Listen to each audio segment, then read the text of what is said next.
Bueno, les pido disculpas que la morada Hannah Miriam no puede dar la clase hoy, está un poco engripada. Le deseamos refuerzo Shlema. Así que vamos a dar una clase pequeña de media hora para no eh, alargar demasiado. Eh, Quería hablarles acerca de uno de los motivos por los cuales vamos a viajar ahora y que estamos difundiendo hace muchos años, que es la Cuarta Revolución. Y la Cuarta Revolución es Kabbalah y meditación para todas las naciones del mundo. Este es el libro que publicamos, ya vendimos varios miles de ejemplares, pero evidentemente hay muchos millones de personas que están esperando y que no conocen. Y como explicamos en la clase anterior, la redención depende de esto. Así que bueno, vamos a dejar el tema de la Morah Hannah Miriam, de Pirkei Avot y del coaching hasídico para la semana que viene. Y les voy a dar un poco de Hasidut a través del libro de Kabbalah y Meditación para las Naciones. En Colombia y en México tenemos libros para ofrecerles, así que aquellos que quieran comprarlos, tenemos una oferta especial, me escriben, yo los comunico, y con eso van a contribuir a que podamos imprimir más libros y llegar a más gente, y un poco también vamos a dedicar a los gastos de este viaje. Son muchos miles de dólares de viaje, de organización. Vamos a estar en México y en Colombia a partir del 18 de marzo, un par de semanas o casi 2 semanas en México, un poco más de una semana en Colombia, y les vamos a dar el programa exacto de donde vamos a estar, pero la idea es que después vayamos a otros países y Besrat Hashem esto se difunda más, gracias a ustedes que están con nosotros, que nos apoyan. Eh, antes quería hacer una tefilá, vamos a decir un teilim. Aquellos que tienen un libro de salmos con ustedes, tomen el libro y lean el teilim 29, que es el teilim de la Morah Hannah Miriam, y entonces eso le va a dar fuerza, le va a dar refuah shlema.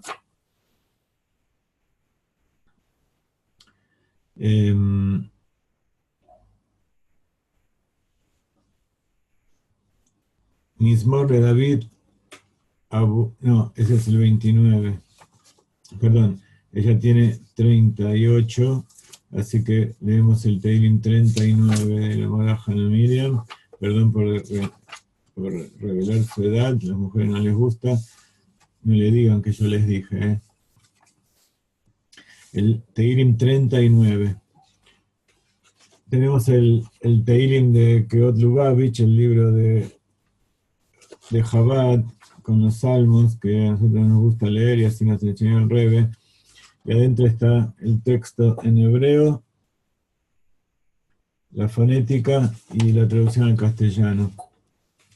Arriba de cada salmo hay una pequeña explicación de cuáles son las características y de cuál es la aplicación que le podemos dar. Acá dice, David reza por sus sufrimientos, no los objeta, pero lamenta que le impidan estudiar Torah siendo tan escasos los días del hombre. Como está dicho, y si no ahora, ¿cuándo? Esto está dicho en el Pirkei Avot, justamente. Si yo no soy para mí, ¿quién es para mí? Si yo no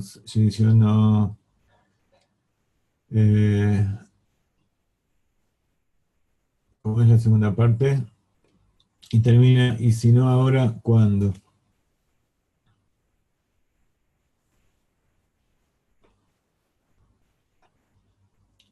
pues podría morir hoy o mañana. Por eso pide su supresión para estudiar Torah y adquirir un lugar en el mundo venidero. Entonces David Amelech pide a Dios, curame, porque con todos los sufrimientos que yo tengo no puedo servirte como corresponde, no puedo estudiar Torah. Elimina todos los sufrimientos. Entonces dice, la menatseach li dutun mismo le David, amarti eshembra de la nejato bilshoni, eshembra lefi maxom beod rasha lenegdi. Nelamti dumia, ejesheiti mito uheivi nekar, hamlivi bekirvi, agigi tibar esh, tibarti bilshoni, odeini Adonai kitzi, umidat hamai ma'i, eldame jadel ani, inei teachot natata, yamai, וחלדי העין נגדך, אך כל אבל, כל אדם ניצב סלע, אך בצלם יתהלך איש, על אבל יהיה מיום, יצבור ולא יהיה ידע מי אוספם, ואתה מה קיוויתי השם, אדוני, תאכלתי לך אי מכל פשעי הצילני, חרפת נבל אל תשימני, נעלמתי לו אתך, לא אפתח פי, כי אתה עשית. אסר מעלי ניבך, אינטגרת ידך אני חליתי, ותוכחות על עוון נסרת איש בתמס כאש חמודו, על אבל כל אדם סלע. שמעתי תהילתי אדוני, ושבתי האזינה, אל דמעתי אל תחרש, כי גר אנוכי עמך, תושב ככל אבותי, אשה ממני בעליגה, וטרם אלך בעיניני. Besat Hashem, que haya refuerzo Shlema para Hannah Miriam y para todos los que están enfermitos, que pronto venga la curación completa. Este libro es un libro especial porque hay otros autores que escribieron acerca de los 7 preceptos de los Bnei Noach, pero este es especial porque tiene explicaciones hasídicas, cabalísticas y muy actuales de las instrucciones universales de Hashem. Entonces tiene varios capítulos y queremos dedicarnos al libro, al capítulo 2, que habla del monoteísmo. Algo que nos deja perplejos a todos y que el Hasidut lo explica de una manera muy, muy amena. Dice la aparente pluralidad del creador único. La proliferación de falsas creencias en todo el mundo exige una labor de esclarecimiento previa al estudio propiamente dicho. Hoy me escribían una persona en el WhatsApp en vista de toda la difusión que hacemos nosotros de Kabbalah, de Hasidut, de la Torah en general a todas las naciones del mundo, y me decía que no está bien que enseñemos Kabbalah. Entonces yo le explicaba que en realidad lo que nosotros hacemos, como expliqué en la clase anterior, es explicar Hasidut. Y Hasidut no es simplemente Kabbalah, sino que es toda la Torah entera, todas las partes de la Torah completa. Le presentamos a el cuerpo con el alma, todo junto. Porque llegó el tiempo en que hay que presentar las cosas tal como son, por dentro y por fuera. En la época del Baal Shem Tov, el fundador del Hasidut, hace ya cerca de 300 años, 250 años, cuando él empezó a difundir Torah y la parte interior de la Torah a todos los judíos de Ucrania, de Rusia, era una época de mucho oscurantismo, de mucha persecución, El pueblo estaba muy empobrecido, estaba muy caído en su fe, en su servicio a Dios. Y había grupos especiales que estudiaban Torá, que se concentraban, que estaban reunidos, que tenían capacidad para sustentarse, pero la mayoría de la gente no tenía para comer, trabajaba y era casi esclavizado por los terratenientes del lugar. Entonces estaban muy caídos. Entonces vino el Baal Shem Tov y empezó a levantarlos, a aumentarles la confianza en sí mismos, a través de mostrarles quiénes son, a través de mostrarles que son judíos, que son personas que Dios los creó para una tarea y que no vinieron acá simplemente para sobrevivir, sino para hacer algo especial. Y el Baal Shem Tov también se caracterizó, como Abraham Avinu, en llevar la Torá también a todos los que no eran judíos, a todos los demás que también estaban sumidos en el oscurantismo de la religión falsa, de la idolatría y de la pobreza también. Entonces yo le decía que la tarea del Hasidut no es enseñarle Kabbalah, no es enseñarle las cosas ocultas, porque él decía la Kabbalah tiene que estar purificada la persona para estudiar. Bueno, en este libro justamente comienza con el tema de la joya de la corona. Los que vinieron a mis clases seguramente habrán escuchado más de una vez esta historia. Está en el libro, no la voy a contar ahora de nuevo. Pero se refiere a cómo aquellos que estaban opuestos al Baal Shem Tov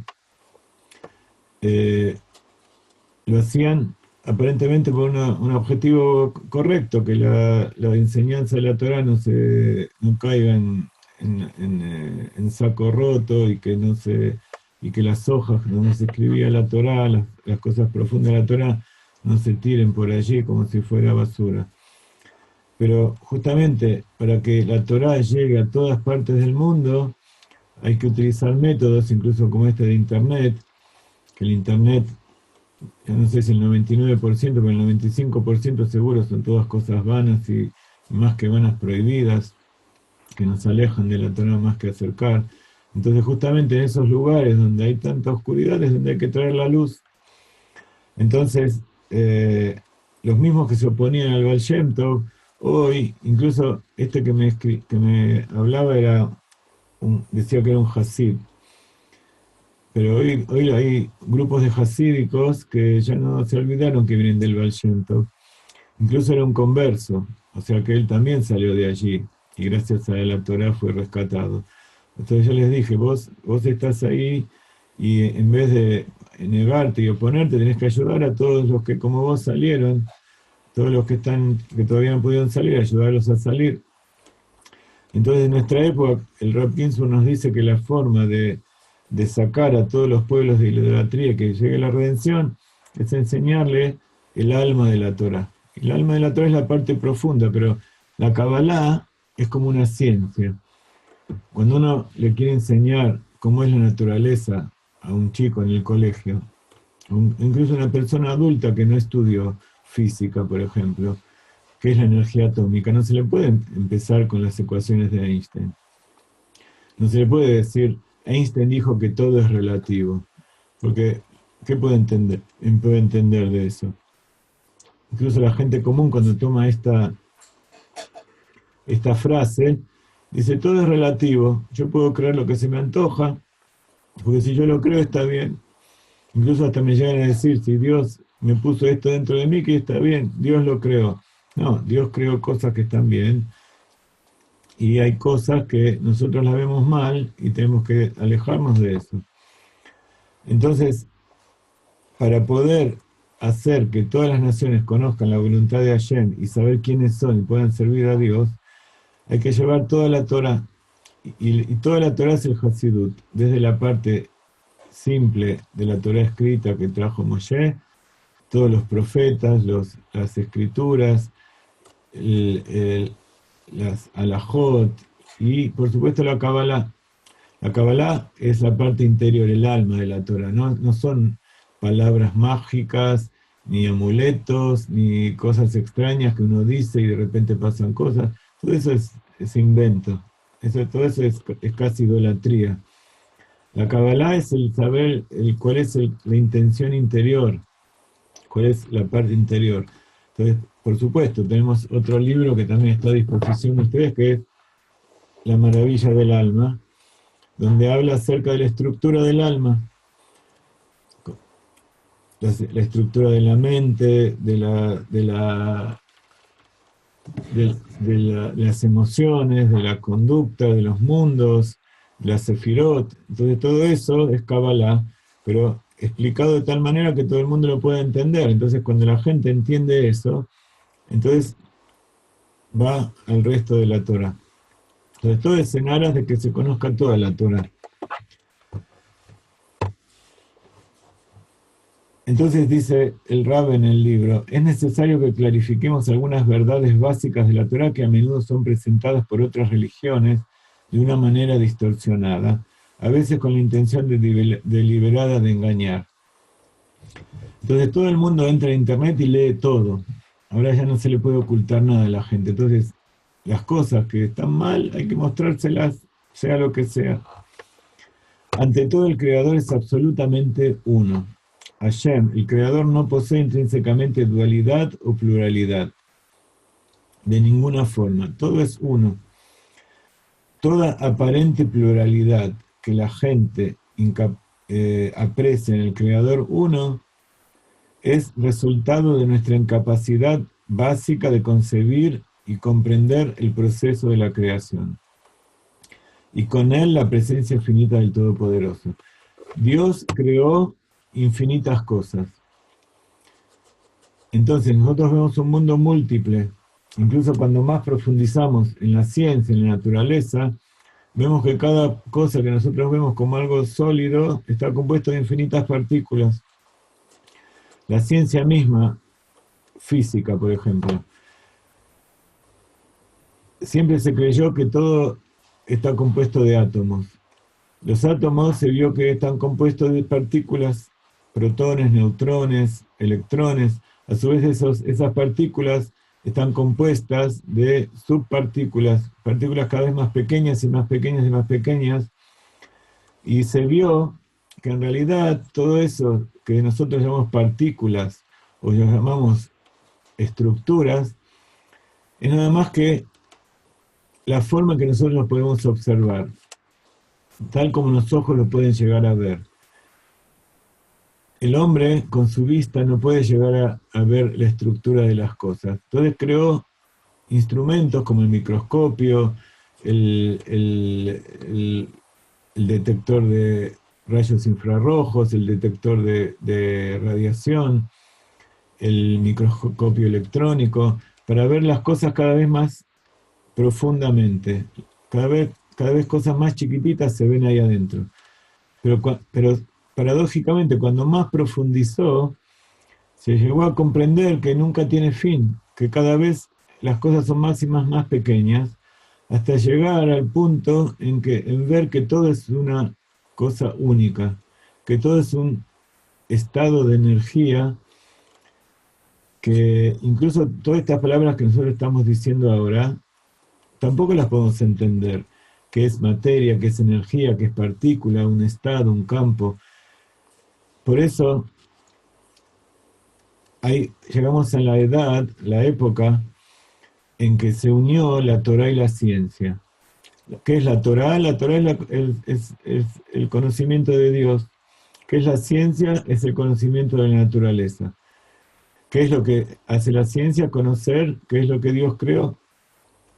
Entonces, si nosotros unimos las dos partes, vamos a poder llegar a que tanto esa multiplicidad que vemos en la creación a través de nuestros instrumentos, a través de nuestros sentidos, también en lo profundo es todo uno, que nosotros lo vemos como múltiple porque así Dios nos dio para entender.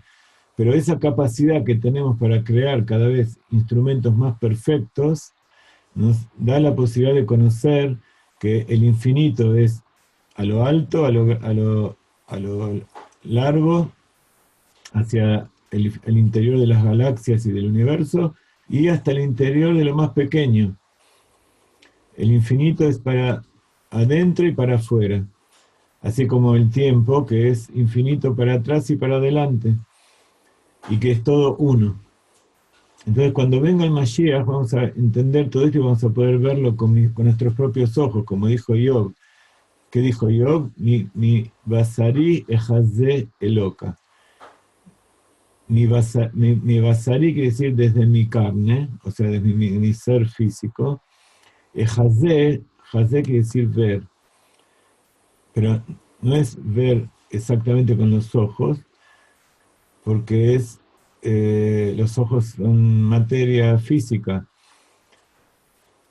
Es una visión completa, que no viene solamente de los ojos o de mis sentidos físicos, sino que es de la unión de mis sentidos físicos con mis poderes del alma. Entonces, cuando el cuerpo, que es la vestimenta física del alma, se une en unión perfecta con los poderes del alma, entonces el cuerpo mismo puede ver como ve el alma, como ve el alma cuando está separada del cuerpo. Entonces, ¿por qué Dios creó un ser humano con cuerpo y alma? Porque las almas, cuando están fuera del cuerpo, en el cielo, en el paraíso, en el Gan Eden, pueden ver la revelación de la luz infinita de Dios, pero no pueden ver la esencia de Dios.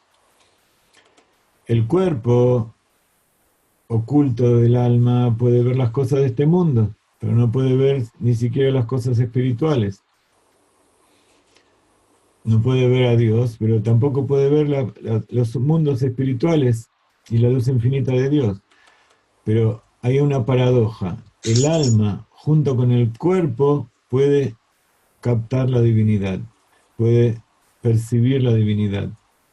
El Oka quiere decir Dios, la divinidad.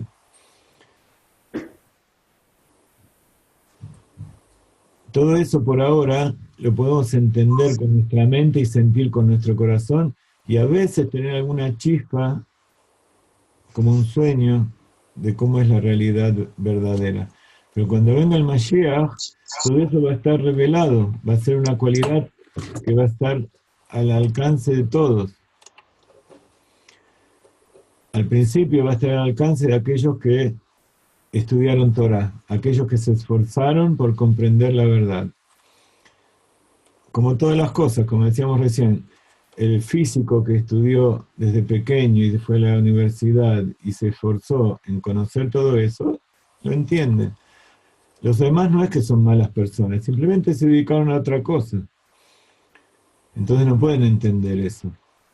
Entonces, los que se dedicaron a otra cosa, que en este caso estamos hablando de la idolatría, ¿qué es idolatría? Es pensar que aquello que Dios creó es Dios.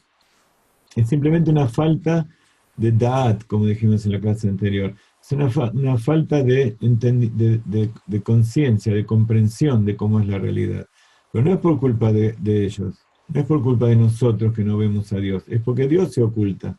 Entonces por eso le pedimos a Hashem, revelate, trae al Mashiach, trae la redención, porque eso no es simplemente que nos va a sacar de todo sufrimiento y todos los problemas, sino que nos va a llevar a la verdadera vida. Y dentro del cuerpo físico, porque uno de los principios del judaísmo es la resurrección de los muertos. ¿Qué quiere decir la resurrección de los muertos? Para el alma verdadera no existe el castigo eterno. Tampoco existe el castigo de años. Y el castigo tampoco existe, es simplemente una limpieza que tiene el alma cuando se va del cuerpo para eliminar toda la impureza que tenía y el ocultamiento cuando estaba aquí.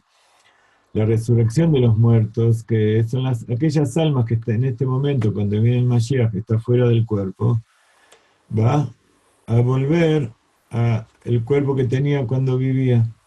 Pero ese cuerpo ya no va a ser el mismo cuerpo de antes, va a ser un cuerpo perfecto. Y una de las imágenes que nos presentan los sabios de cómo va a ser ese cuerpo es en la entrega de la Torah. Está dicho que cuando Dios entregó la Torah, todos se curaron, no había enfermedad, incluso aquellos que les faltaba un dedo, que les faltaba un ojo, que no veía, que no escuchaba, que no había nada, eran todos perfectos. Porque para recibir la revelación divina hay que ser perfecto. Entonces, por un lado, Dios los hizo sufrir en el exilio. ¿Para qué? Para que pidan que Dios los saque. Ellos solos no se pueden sacar. Una persona no puede salir sola del pozo. Necesita alguien que le tire una soga. Entonces, los hizo gritar, Dios le tiró la soga, mandó a Moshe y los sacó. Les dijo, prepárense. Y él mismo fue y los sacó, como está escrito en la Agadá de Pesaj. Pero todo eso ¿para qué? Era para salir, no era para castigar. Era para que ellos mismos vean lo que significa el ocultamiento y quieran ir a la redención. Entonces, eso que vimos allí, que no fue la redención definitiva, después de 50 días de salir de Egipto y se limpiaron de toda esa impureza, Dios mismo ese día los curó de todo. Incluso está escrito que todo el mundo era perfecto. Todo el mundo estaba expectante y en silencio ante la revelación de la divinidad de Dios que hubo en el monte Sinaí. Y toda la naturaleza era como un mundo ideal ecológico, todo en equilibrio, y era como una imagen que tenemos de la época del Mashiach. Entonces, lo que nosotros estamos esperando es algo que no es inventado por los rabinos, es algo que está escrito en la Torá, pero simplemente hay que entenderlo con la mentalidad adecuada. Si uno lee la Torá, estamos hablando de la parte simple, teniendo en cuenta que Dios es uno, y que Dios es bueno, y que todo es un ocultamiento en aras de la revelación. Entonces, cada una de las cosas, incluso aquellos versos de los profetas que todo el tiempo me escriben, ¿usted qué piensa de esto que dijo el profeta, que el pueblo de Israel fue castigado por los pecados, o que el Mashiach va a morir y va a reencarnar y va a renacer? Todas esas cosas que usan para justificar distintas idolatrías. Si uno se saca todas esas imágenes de la cabeza y piensa que mientras haya un mundo donde hay guerras, donde hay sufrimiento, donde hay maldad, quiere decir que el Mashiach todavía no terminó de llegar. Y que nosotros tenemos que trabajar para traer al verdadero Mashiach. Y que todo eso que está allí son señales que si son bien interpretadas nos van a ayudar. Y si no, nos alejan más. Por eso les digo, cuando alguien tiene en su casa libros que incluso a lo mejor tienen palabras parecidas, y hay libros que incluso fueron escritos por judíos, pero que no están de acuerdo con la Torá tal como es, que no fue escrito por los rabinos que siguieron la tradición desde la entrega de la Torá, incluso desde Adán Rishon hasta nuestros días, tomen esos libros y sáquenlos de sus casas. Porque el hecho mismo de tenerlos ahí es una indicación, pero también es una incitación a abrirlo y ver algo ahí que nos entra la duda. Nosotros no hablamos de espíritus, ni de seres, ni de cosas raras. Simplemente psicología pura. Cuando una persona tiene en su casa una comida que le hace mal, ¿qué tiene que hacer con eso? ¿Para qué la tiene en su casa? No la tiene de adorno, la tiene para usarla, para comerla. Entonces, si sabe que le hace mal, sáquela de su casa. No la compre, no la entre. Y así pasa también con la idolatría. Hay mucha gente que me pregunta qué hace con sus estatuas o con sus cosas de su casa. Tírenla, y no la tiren en lugares donde la puede agarrar otro. Hay que destruirlas. ¿Entienden? No hay que matar a las personas, hay que enseñarles. Pero los objetos de idolatría no se pueden tener, porque simplemente son una imagen. En la Torá, cuando decimos el Shema Israel, dice no vayan atrás de sus ojos y atrás de su corazón, porque se prostituyen, se degeneran detrás de ellos. ¿Por qué? Porque el corazón quiere lo que ven los ojos. Entonces, cuando uno tiene algo que lo incita, tiene que saber que eso está mal.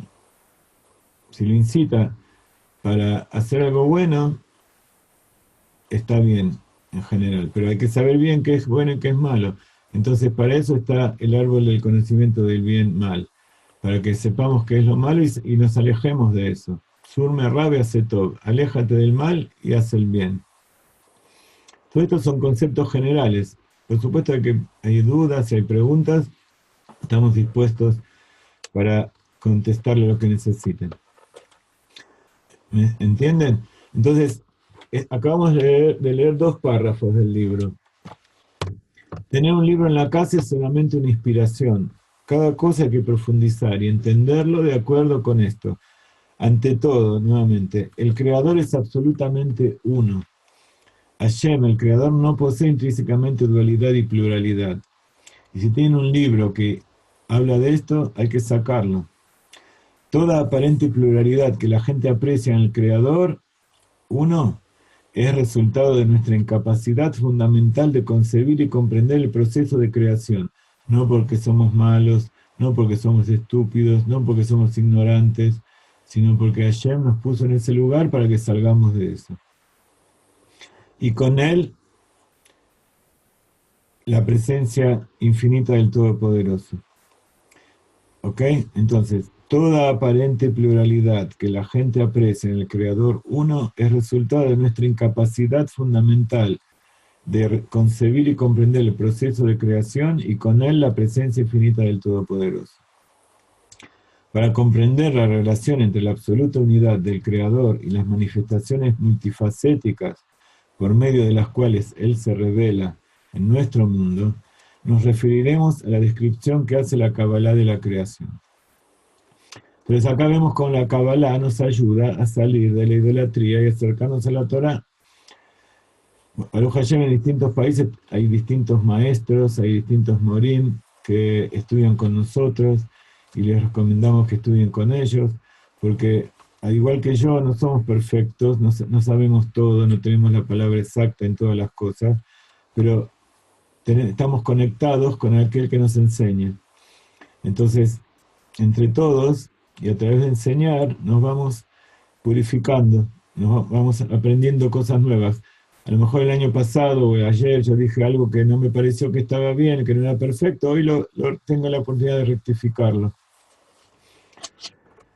Para comprender la relación, bueno, entonces la Kabbalah enseña que en términos muy generales, la creación consta de 2 etapas, ambas descritas utilizando el mismo término hebreo, tzimtzum, que significa disminuir o concentrar. Cuando uno tiene problemas económicos en la casa, hay 2 formas de solucionarlo. No vamos a hablar ahora que está bien, que está mal. Una es expandiendo los ingresos, haciendo que entre más dinero. La otra es a través de disminuir las salidas, los gastos. Ese proceso de disminuir se llama tzimtzum. La misma forma, la lengua sagrada tiene una característica muy especial. Las mismas palabras hablan de cuál es su significado. Tzimtzum utiliza letras que tienden a ocultar. Está 2 veces la mem, que la mem se habla cerrando la boca, y tzimtzum es la tzadik, son letras es una letra que se usa apretando los dientes y la lengua. Tzimtzum. Entonces, la misma palabra habla de lo que estamos hablando.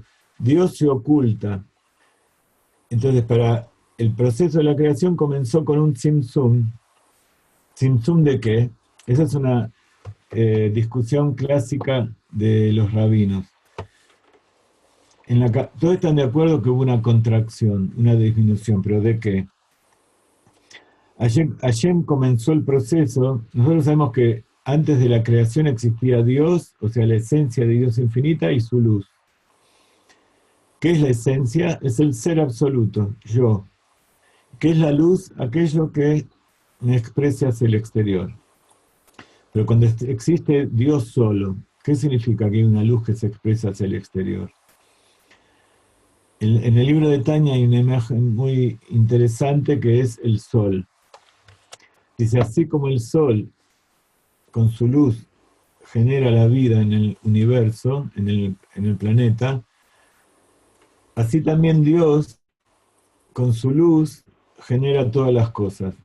Pero hay que saber que toda parábola no es exacta. Bueno, habíamos dicho que íbamos a hablar media hora nada más, pero como ustedes ven, hay muchas cosas que salen del alma y todo lo que sale del corazón llega al corazón. Espero que ustedes reciban esto tal como nosotros les brindamos. Vamos a dedicar 10 minutos más para terminar este concepto, que es nada más que una carilla del libro del Rab.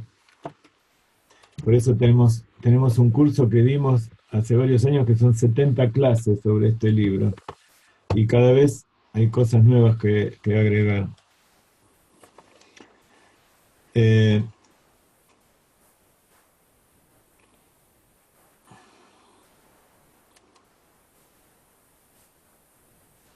me fue. ¿En dónde estaba? El proceso creativo, el Tzimtzum. Hay dos cosas, entonces, que, que se puede, que tiene Dios. Cuando cuando Dios estaba solo, que nosotros decimos estaba, como si la creación fue hace 6.000 años. En realidad, la creación es constante. Nosotros creemos en un Dios que no es que creó y se fue, sino que es un Dios que está todo el tiempo haciendo que la creación exista. Entonces, ¿qué quiere decir que Dios es uno? Que incluso dentro de sí mismo hay dos aspectos. Está el aspecto de sí mismo, de lo que es uno mismo, como cuando uno habla para sí mismo, que ni siquiera necesita palabras. Y está el aspecto de uno mismo que se relaciona con el otro. Entonces, eso es la esencia y la luz. La luz primero se origina adentro. Entonces, en el Tanya está explicado el tema del sol. El sol es el cuerpo del sol y está la luz que sale hacia afuera. Pero dentro del sol mismo también está la luz. La luz no se genera en la superficie para afuera, sino que dentro del sol está la masa del sol y la luz, que es todo uno. Nosotros no podemos entrar dentro del sol y ver la luz. Y tampoco podemos ver la luz y ver lo que hay dentro del sol. Pero a través de ver la luz que sale del sol, podemos intuir, y así hace la ciencia, comprender qué hay adentro del sol. Entonces, nosotros a través de ver la creación podemos intuir y podemos colegir cómo es Dios. Y eso es la Kabbalah verdadera, y explicado de esta manera se llama Hasidut. Porque a veces la Kabbalah, incluso explicado por algunos pseudo-kabalistas, ayudan a creer en un Dios múltiple, ayudan a ver las cosas separadas. El Hasidut y la verdadera Kabbalah es unificar a Dios. Entonces, Dios, dentro de sí mismo, como un ser humano, somos creados imagen y semejanza, tiene su esencia, lo que es el ser verdadero y su luz, pero en él es todo uno. Entonces, para poder relacionarse con otro, como si fuera, él dentro de sí mismo creó un espacio vacío. Pero el espacio vacío no fue dentro de su esencia, porque la esencia no se puede vaciar, no se puede contraer. Dentro de la luz, o sea, dentro de su mente. En el Tanya trae otro ejemplo, porque está dicho que toda parábola no es perfecta, siempre tiene una parte que no es como lo que se quiere ejemplificar. Entonces acá hay muchas parábolas para así ir completando. Así también el mundo, la creación es una parábola, y cuando nosotros vemos cada una de las partes de la parábola, podemos completar a Dios. Da la parábola del maestro y el alumno. Cuando el maestro quiere enseñarle algo al alumno, dentro de sí tiene todo su conocimiento, todo lo que tiene que enseñarle al alumno para que él aprenda. Pero no puede transmitirle, es imposible transmitirle todo lo que él tiene adentro de una sola vez. Como Dios dijo toda su revelación en un solo dicho en el monte Sinaí. ¿Qué pasó? El alma era tan tremenda la revelación que las almas se iban del cuerpo, la gente se moría. Entonces, después de 2 veces le dijeron, no, Moshe, andá vos, que vos tenés la capacidad para comprender y para recibir la revelación de Dios, y después venís y nos contás. Entonces, el pueblo recibió. Esas es otra de las diferencias del pueblo judío con el resto de las religiones. El pueblo de Israel estaba todo ahí y vio la revelación de Dios. Y él fue el que lo mandó a Moshe para arriba y decirle, anda vos, y después venía a contarnos lo que dice Dios. En el resto de las religiones hay un iluminado que de repente viene y dice, uy, Dios me habló. ¿Y cómo sabemos que fue Dios? Nosotros no te mandamos.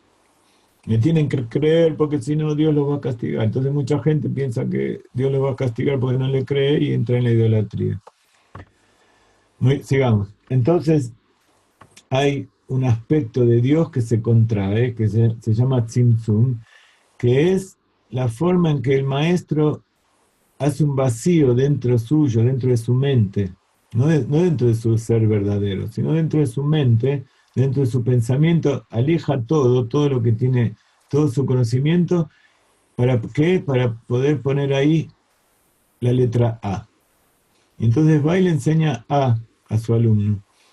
Después pone B, le enseña A, B, Aleph, Aleph, Bet, Ab, Ba, y así va incorporando diferentes aspectos de su conocimiento, de tal manera que el alumno lo va pudiendo incorporar y cada vez incorpora más, y después el alumno empieza a generar sus propios razonamientos y su propia comprensión de lo que hay adentro. Esa es la forma que Dios crea el mundo. Él busca crear seres que le devuelvan a Él aquello que Él les dio. Pero no de la misma manera que Él se los dio, porque Él se los dio en forma oculta. Quiere que se los revele de una manera nueva. Y esa es la pluralidad que hay en la creación y que se la transmitimos a través de nuestro ser. Hashem comenzó el proceso creativo disminuyendo su luz infinita, que ese es el primer tzimtzum. Está escrito que hay 2 tzimtzum. Su luz infinita, el primer significado de tzimtzum, para hacer un lugar como si fuera para su creación. Esto es dicho en sentido figurado, para que podamos comprenderlo, pero no desde una imposible comprensión objetiva. Entonces, objetivamente no lo podemos comprender, pero sí podemos entender un poco a través de entendernos a nosotros mismos cómo es que Dios hizo de una manera que nosotros no podemos comprender. Esa es la primera contracción, eliminar todo y después ir ingresando gota por gota. Eso es lo que llaman la segunda contracción. ¿Y qué son cada una de esas gotas que incorporó? Son las 10 sefirot, las 10 formas de revelación, y está dicho en Hasidut, la Kabbalah explica todo después de la contracción, todo lo que es el proceso creativo después de la contracción, pero no explica lo que pasó antes, que es lo que estamos hablando ahora. Solo no nombra, pero no profundiza en ese asunto. Antes había infinitas sefirot. Nosotros podemos comprender solamente 10 sefirot. Revelación de una idea, entendimiento de la idea, cómo eso nos genera emociones, amor, temor, misericordia, confianza, reconocimiento, agradecimiento, verdad, humildad. Solamente eso podemos comprender. Toda otra forma de emoción está comprendida dentro de esos 10, y dentro de estas 7 y dentro de esas 3 formas de pensar. Pero Dios puede haber creado, o incluso en este mismo momento puede haber otros universos que Dios crea dentro de sí mismo, donde hay 100 sefirot, 1000 sefirot, una sefirá, depende de lo que Él quiera. Pero el mundo en que nosotros vivimos, donde está el alma dentro del cuerpo en este momento, tiene 10. Entonces, esas 10 representan una segunda contracción. Ya es una revelación, pero es una revelación concentrada, una pequeña revelación que nos deja con ganas de más. Si nosotros decimos estas 10, imagínate lo hermoso y lo maravilloso que es, imagínate cuando Dios venga y nos revele más. El límite final de todo proceso de disminución es una reducción a cero o desaparición total. Esto es lo que implica en Kabbalah el término tzimtzum, en relación a la contracción inicial que infligió el Creador a su luz infinita. Entonces, esa contracción no quiere decir que se hizo más chico, sino que eliminó, hizo un espacio y en ese espacio, como el artista, elimina todo, pinta todo de blanco. Y en ese lugar donde no hay nada, él empieza a crear, creando un espacio para que existan los mundos. El concepto de mundos describe un estado del ser como externo a Hashem. O sea, empieza a crear Dios en su, vamos a decir, en su mente, empieza a crear cómo quieren que sean los mundos que él va a crear. Como el verdadero artista que hace, no es aquel que toma una guitarra y empieza a rasgar con los dedos. El verdadero artista es aquel que ya tiene en su mente cuál es la música que quiere que suene la guitarra, y él es experto en los sonidos y sabe cómo mover los dedos y qué cuerdas apretar de la guitarra para sacar los sonidos que él quiere escuchar.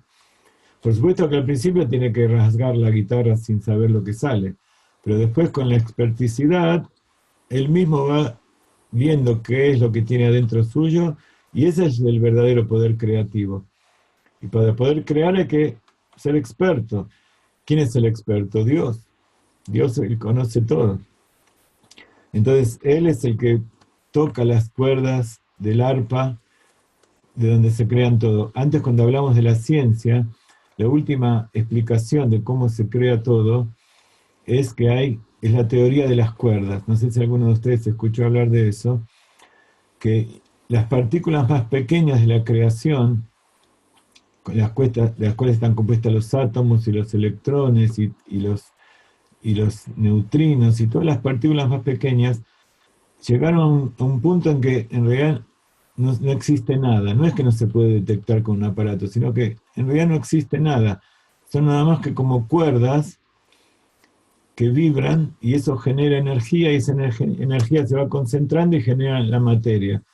Y eso explica la ecuación de Einstein de que la energía es igual a la velocidad de la luz por la masa. Cuando los científicos puedan comprender, y algunos lo comprenden, pero puedan demostrar matemáticamente que en realidad la velocidad de la luz tampoco tiene un límite, ahí van a llegar al verdadero conocimiento de la naturaleza, pero todavía matemáticamente no lo pudieron hacer. Pero esta teoría de las cuerdas explica eso. Hay un generador, que nosotros lo llamamos Dios, el ser único que habla. Por eso está dicho que Dios todo creó con su palabra. Y esto está dicho por los científicos. Hay como cuerdas que vibran y ese sonido, como ustedes saben que una explosión, por ejemplo, vamos a hablar de algo lindo, la música que es, la cuerda vibra, mueve los átomos en el aire, en el vacío no hay sonido, y esos átomos llegan hasta al tímpano y el tímpano vibra y golpea ahí adentro sensores, neuronas que generan impulsos eléctricos que van a mi centro de la audición y mi cabeza mi cerebro capta una música. Dentro de ese cerebro nosotros sabemos que está investido el alma, está investido en todo el cuerpo y esa alma tiene poderes. Entonces el alma a través de nuestro cuerpo escucha la música de la creación. Así también Dios cuando dijo Bereshit, dijo crear, y eso lo dice todo el tiempo, las cuerdas vocales de Dios vibran y generan toda la creación. Entonces, cuando yo digo la mente de Dios, cuando digo la mano de Dios, las cuerdas vocales de Dios, la voz de Dios, la boca de Dios, no estoy hablando de un ser humano. Estoy hablando con parábolas que el ser humano puede entender. Pero lo primero que hay que entender es que eso que estamos hablando no es tal como lo decimos, sino que son nada más que parábolas para poder comprender a Dios. Y si nosotros sabemos que Dios es uno e incomprensible y que no se puede captar, entonces ahí podemos entender un poco más de lo que estamos hablando. ¿Ok? Entonces, es toda una paradoja que tenemos que ir armando dentro de nosotros y eliminar toda idolatría, toda superstición y toda cosa extraña para poder comprender cómo es Dios. Entonces, los mundos, los ángeles, las almas, no son seres como, por eso está dicho que no se puede dibujar ni hacer estatua de ningún ser espiritual o de la tierra, porque eso no es. ¿Y qué hace ese dibujo o esa estatua? Nos fija dentro de nuestra mente algo que es nada más que transitorio, algo que no podemos comprender, y nosotros entonces pensamos que es así. Hace muchos años, cuando yo daba estas primeras clases, para que la gente entienda lo que es idolatría, dije algo que a alguna gente no le gustó, y a algunos que hasta hoy en día no vienen a mis clases. Le mostré, justamente el día anterior había asumido el Papa, y en una de las cosas que pasaron por internet, mostraron cómo él agarraba un muñeco y lo besaba, y decía, este es Dios. Incluso si él no cree en eso, porque es muy difícil que una persona normal piense que un muñeco es Dios. Una persona que se mueve, que es carne y hueso, y que tiene un alma adentro, entonces la persona que todavía no entiende lo que es Dios puede pensar que dentro de eso está Dios, entonces Dios se revela y que todo lo llama Dios. Esa es una forma de comprender lo que es el cristianismo, por ejemplo, o la idolatría de los budistas que tienen estatuas y todo eso. Pero creer que eso que está delante nuestro, que nosotros vemos, que es una criatura, ya sea la persona más excelsa, Moshe de la generación, pensar que eso es Dios, eso es idolatría. Entonces tomar un muñeco y besarlo y decir, o darle a una persona un pedacito de galleta y decirle esto es el cuerpo, o darle de tomar vino y decirle esta es la sangre. Lo que ustedes me entienden, yo no toda la vida fui religioso, siempre fui judío, pero soy bioquímico y vi el mundo y vi cosas y hasta hoy mismo veo y yo sé cómo funcionan las cosas en el mundo. Entonces, el mismo, la gente que creó todo eso sabe que es mentira. Eso ténganlo por seguro, saben que es mentira. Pero la gente que lo recibe, gente simple, piensa que esa persona le está diciendo la verdad. Y entonces dentro de él se genera la idolatría. Y entonces yo le explicaba a algunos rabinos en Israel que nunca estuvieron en contacto con esto. Dicen, no, en realidad ellos no están haciendo idolatría, sino que están nada más viendo eso como una representación. Le dije, no, ellos ven eso y dicen, eso es Dios. Entonces, ¿por qué dicen eso? Porque no saben lo que es Dios, porque no saben lo que es eso. Simplemente están repitiendo palabras. No es porque sean malos, no son pecadores, no son ignorantes, en el sentido de que son personas que no pueden entender, sino que fueron educados de esa manera. Por eso el Rambam dice, ¿por qué Dios dejó que exista el cristianismo? Para que el mundo tenga una idea de que tiene que haber un Mashiach y que tiene que haber una que el mundo no puede ser así, que tiene que venir el Moshe de la generación para que el mundo sea una morada para Dios y Dios se revele. Moshe tampoco es Dios. El Mashiach no es Dios. Y el Mashiach no es cualquier persona, tiene que ser un judío que nació de madre y de padre, es un ser humano, con un alma muy elevada, como Moshe Rabbeinu, que es un rabino, que cumple la Torá, que tiene familia, que enseña la verdadera Torá. Hay muchos requisitos para saber. Y todo eso no lo dijeron los rabinos. Eso lo aprendemos en la Torá. Nosotros aprendemos cómo fue Moshe. Y así como es Moshe, así es como tiene que ser el Mashiach. Moshe no es que murió y después volvió, sino que subió al monte Sinaí porque el pueblo dijo que suba, y subió en cuerpo y alma, y allí recibió la Torá, y bajó, y estuvo siempre ahí presente. No entendemos muy bien cómo funciona eso, por eso pedimos Mashiach que nos revele, pero subió y bajó y estaba todo el tiempo presente en una dimensión que nosotros no podemos captar, pero no salió en ningún momento su alma del cuerpo. Acá me dice Esteban que la idolatría aparece, o pregunta, ¿no aparece en una mente inmadura o cuando está inmadura? Por supuesto, una mente inmadura todavía no puede entender, es lo que estamos diciendo recién, es la mente de un niño. Yo, como ser humano, adulto, abuelo, que estudio Torah, que soy bioquímico, aprendí muchas cosas en la vida, todavía mi mente tiene que madurar, tiene que seguir madurando y tiene que seguir expandiéndose para poder captar a la divinidad. Y eso sabiendo que uno por sí mismo no lo puede hacer. Al final tiene que venir Dios mismo y sacarnos de Egipto, sacarnos de Mitzrayim, que es la...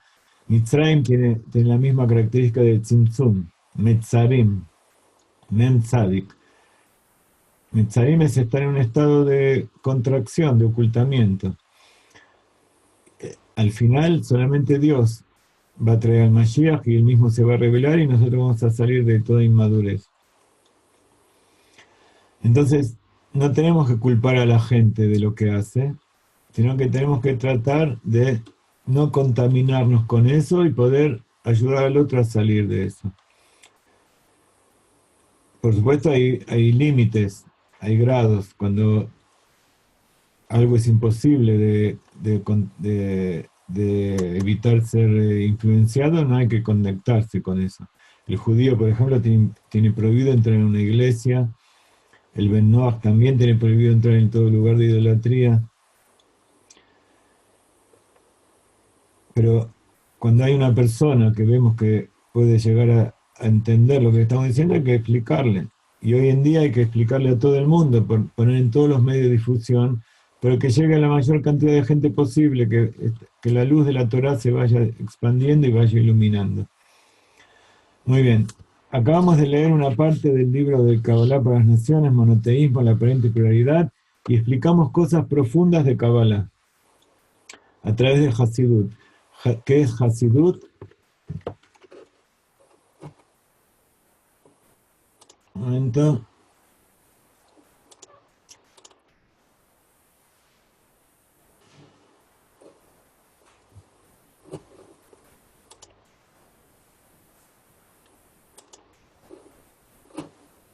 ¿Qué es Hasidut? Entonces, es conocer las cosas profundas a través del alma de la persona. ¿Por qué? Porque el alma de la persona es parte de Dios en lo alto y es lo más parecido, es el intermediario entre el cuerpo físico y la materia y la esencia infinita de Dios. Eso es Hasidut.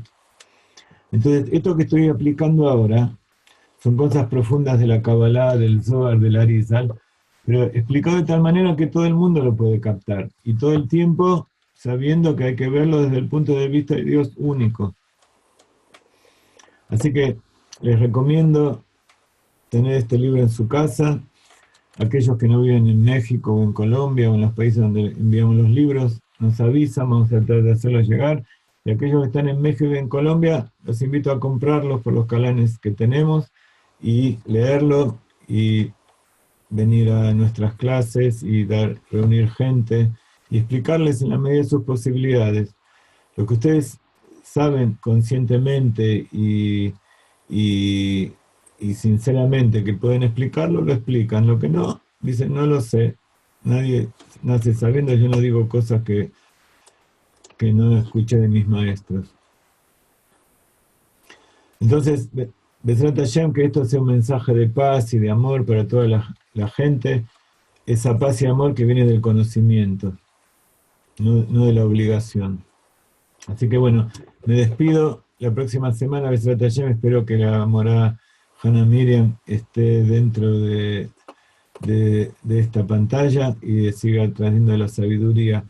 Y por lo que veo, no sé si alguno se fue, pero cada vez hay más gente, así que me gustaría dar nuevamente, subimos todas las 70 clases de este libro a YouTube, pero está en un sistema antiguo y mucha gente le gusta las clases en vivo, así que queremos agregar clases nuevas. Una de las clases era acerca de los profetas. La morada Hannah Miriam tiene un conocimiento profundo de los profetas y queremos hacer una clase semanal que sea de los profetas. Vamos a ver si esta semana la podemos comenzar y si les interesa entonces podemos dar una clase semanal acerca de este libro que, como ven, lo condimentamos con este otro libro también que es Las fuerzas del alma y los mundos, la Sefirot. Así que Besrat Hashem, los invito a seguir colaborando. Todo lo que ustedes pueden aportar nos sirve para llevar más luz, para traer más libros, para poder pagar a los maestros que ponemos a disposición. Así que bueno, que tengan una hermosa semana. Este miércoles es Rosh Chodesh Adar, que aumenta la alegría de saber que Hashem está en este mundo y es el que maneja todo. Solo Hashem maneja todo. Shavua Tov, bendiciones de la tierra de Israel.